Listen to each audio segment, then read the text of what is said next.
What's up, vinyl lovers, and welcome back to the channel. So, a couple of months ago I got a request from a couple of you guys asking me if I could come up with a video dedicated to my Immortal vinyl collection, which I had considered doing for a while, but unfortunately got postponed because, as you probably know by now, I'm a deadly lazy person, and so the project never really came to life. But what happened was that yesterday I actually got an extremely great offer for my first 4 Immortal LPs, and I actually sold them. So it's either now or never, because tomorrow I'm supposed to ship the parcel to the new owner. So yeah, let's take a quick look at my Immortal rarities and share some memories with you, dedicated vinyl lovers. So, starting off with the first LP, Diabolical Full Moon Mysticism, year of release 1992. Osmos Productions, which was the label that took care of the first 6 albums by the band, limitation 1000 units. Now, on a strict musical plan, this is definitely a solid album. I would say still a little bit naive under certain points of view, but definitely solid, including some of the very best Immortal songs ever. Of course, you get No Holy Forces of Evil, The Call of the Winter Moon. I tend to like A Perfect Vision of the Rising Northland quite a lot. Definitely a solid debut album. What I personally like about this LP, and more extensively about just about any vinyl released from like the early 90s till the last years of that decade, is that the vinyl quality, the vinyl manufacturing quality back then was at its absolute peak. You got like all the LPs that were released back then, they were pressed on this, glossy cardboard, which made them look, which made them not only look great, because you can tell this is, just fine looking, just great quality overall, but also it made them easier to actually preserve and less prone to actual damages, which is the reason why I tend to be pretty obsessive about this whole glossy covers. I really think that they not only add to the visual quality of the records, but also help owners preserve them in in good conditions, at least.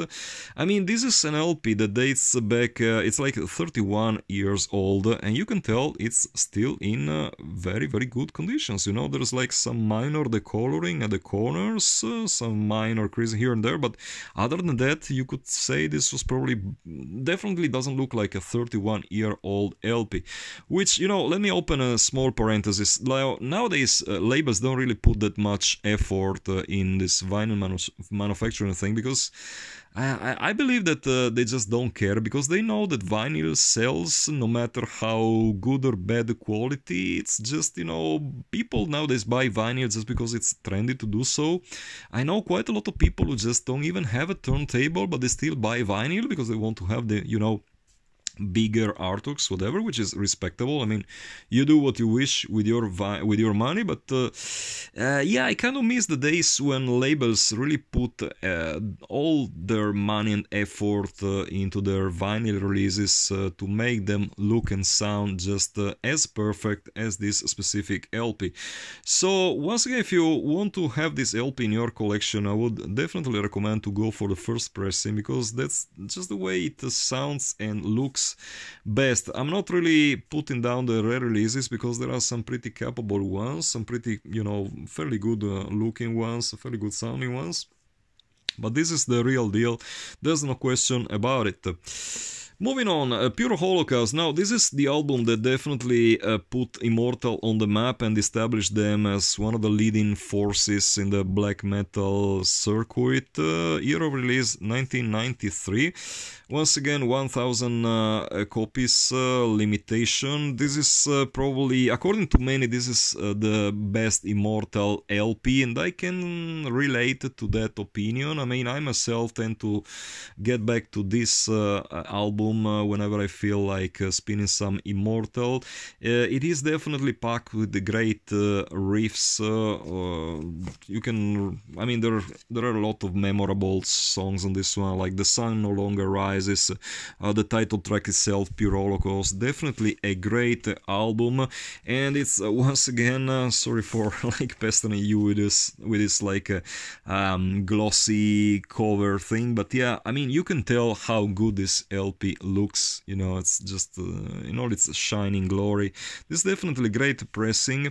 Unlike the first LP, this one didn't come with a lyrics insert, like the first one was had an printed innocently with lyrics. This one did not. I never quite understood why, because the CD, which I also bought at the time of its release, does come with a does include the lyrics. Somehow the vinyl version does not. Have no idea why. Bottom line, this is definitely one of the masterpieces of the genre. You can't possibly not have this LP in your collection. So it is expensive.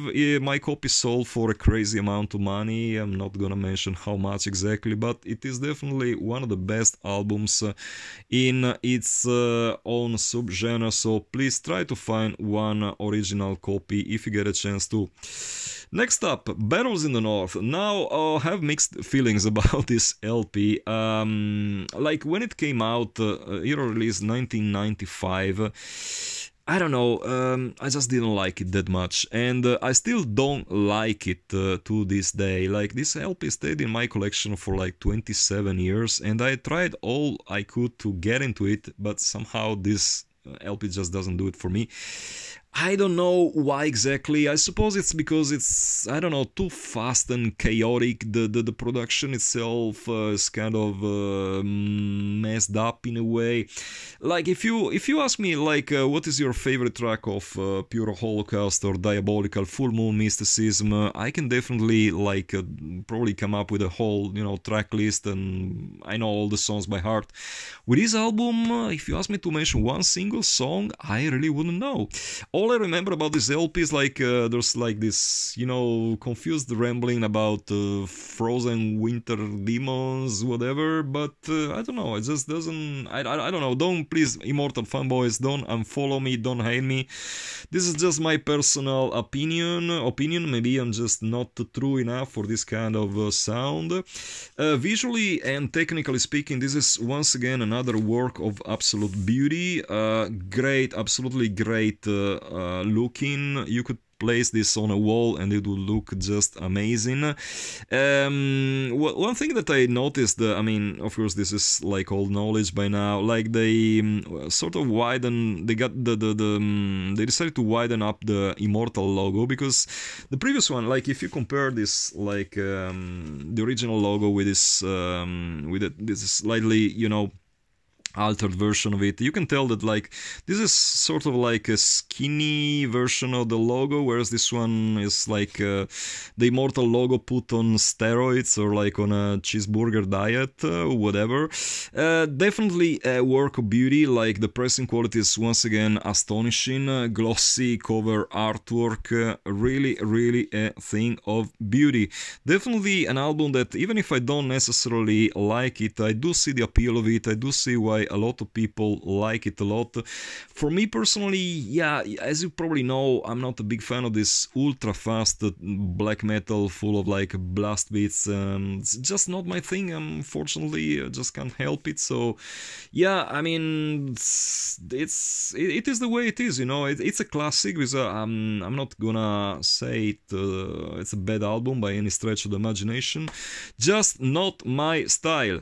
Next up, this is the last Immortal LP that I sold on this batch. It's Blizzard Beasts from 1997. Now, in my personal opinion, my humble opinion, this is like the most underrated Immortal album. It's hardly ever, you know, discussed too much. I remember when it came out, a lot of people were turned off by it because it sounded very different than the previous three albums. I suppose that like the band somehow realized that they just couldn't push this ultra fast, speedy black metal any further, and they decided to go for a slightly, you know, different, more like I would say slower approach.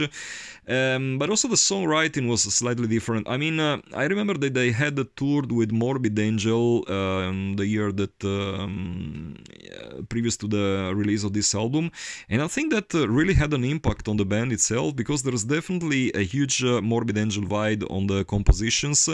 This LP includes like what is probably my all-time favorite Immortal song, Mountains of Might. That is like, in my opinion, where their songwriting absolutely peaked. This is once again a definitely an outstandingly beautiful vinyl edition, a gatefold release, all printed on glossy paper once again. Limitation, for the first time it's more than 1000 units, this time it's 1500 copies. Definitely a thing of beauty. You want to have this album in your collection. Once again, an album that I think deserves way more credit than it actually gets.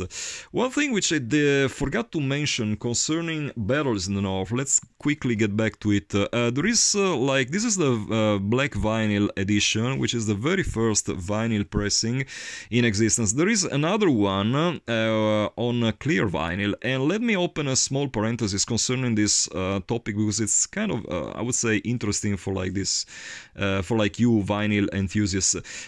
You know that all the original first pressing Osmos releases came on were released on black vinyl.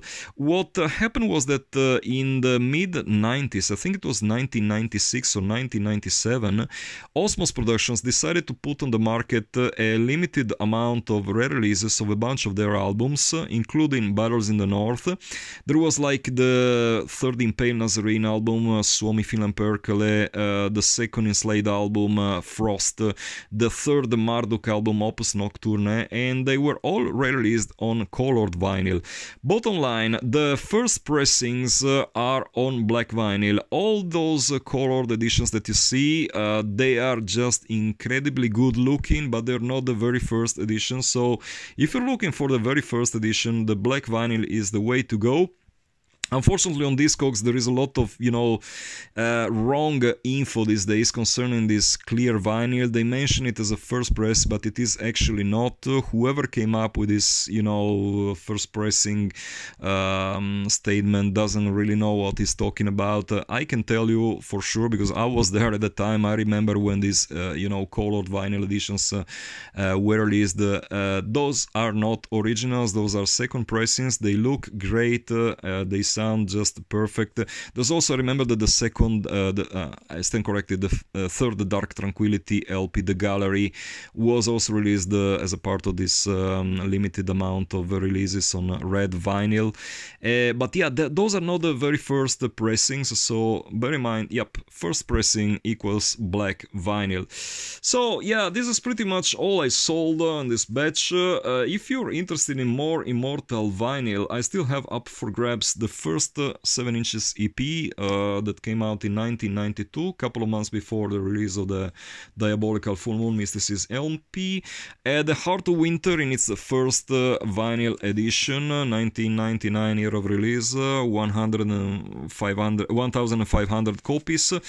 And Damned in Black, as well as I still have also the following album, whose title escapes me right now. It's not All Shall Fall, but Sons of Northern Darkness. I still have that one. It's still available for sale. Unfortunately, I couldn't find it in my flat. That's, you know, tells you something about how many records I have in my flat. It's over 3,000. So yeah, I couldn't find it when I decided to film this video, but it's up for grabs. If you still want it, it's available. So in case you want to complete your Immortal vinyl collection, just feel free to get in touch. As usual, my email address is the safest and quickest way of doing so. oldschoolmetalvinyl@yahoo.com. Just feel free to get in touch and we'll work something out. So guys, that does it for this time. I hope you found the information provided useful. As usual, I keep telling you that, this is not a professional channel at all. The main point behind this channel is to provide useful info to you, devoted vinyl lovers. Just share some memories. And as usual, if you want to share your own memories concerning these albums, just feel free to do so in the comments down below. So guys, that does it for this time. Keep it loud and heavy as always till the next episode.